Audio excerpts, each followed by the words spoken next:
बार भगवान में मन लगाने और श्रवण कीर्तन मनन ध्यान और माला जप करने आदि से भाग्य संवरता है। और भगवान का गुणगान करने से मनुष्य के जीवन में उसके पाप नष्ट हो जाते हैं, और जब जीवन के पाप नष्ट हो जाते हैं तो उसके वो पुण्य अर्जित होते हैं जो पुण्य अंकुरित होने से मनुष्य अपने जीवन को संवार देता है। इसलिए मानव का तन पा करके प्रभु की महिमा का गान कीजिए। और मैं फिर वही बालकांड में निरंतर रामचरितमानस के निरंतर पाठ में चलता हूँ, जहाँ से आपको बराबर मानस का पाठ सुनने को मिलेगा। क्योंकि मानस जो है शिव भोलेनाथ जी की रचित है। रचि महेश निज मानस राखा, पाई सो समय शिवासन भाखा।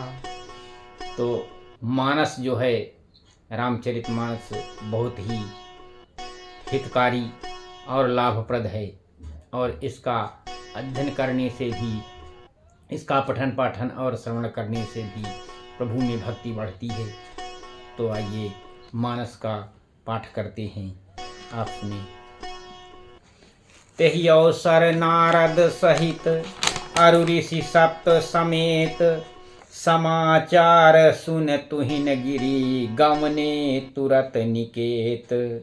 तब समाचार सुनते ही, इस समाचार के सुनते ही हिमाचल उसी समय नारद और सप्तऋषियों के साथ लेकर के अपने घर में आ जाते हैं।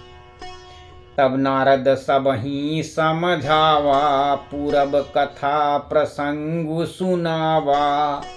मैना सत्य सुनाहु मम वाणी, जगदम्बा तव सुता भवानी।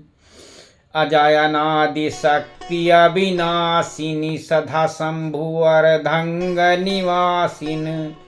जग संभव पालन लय कारणि, निरेच्छा लीला बपुधारन। तब नारद जी ने पूर्वजन्म की कथा सुनाते हुए यह कहा कि, और समझाया कि हे मैना, तुम मेरी बात सत्य मानो, क्योंकि यह तुम्हारी लड़की साक्षात जगजननी जगदम्बा हैं, और यही भवानी हैं जो अजन्मा आदि अविनाशीन और शक्तिधारी हैं, सदा शिव जी की अर्धांगिनी के रूप में रहती हैं। ये जगत की उत्पत्ति पालन और संहार करने वाली हैं, और अपनी इच्छा से ही लीला और शरीर धारण करती हैं। जन्मी प्रथम दक्ष ग्रह जाई, नाम सती सुंदर तनु पाई।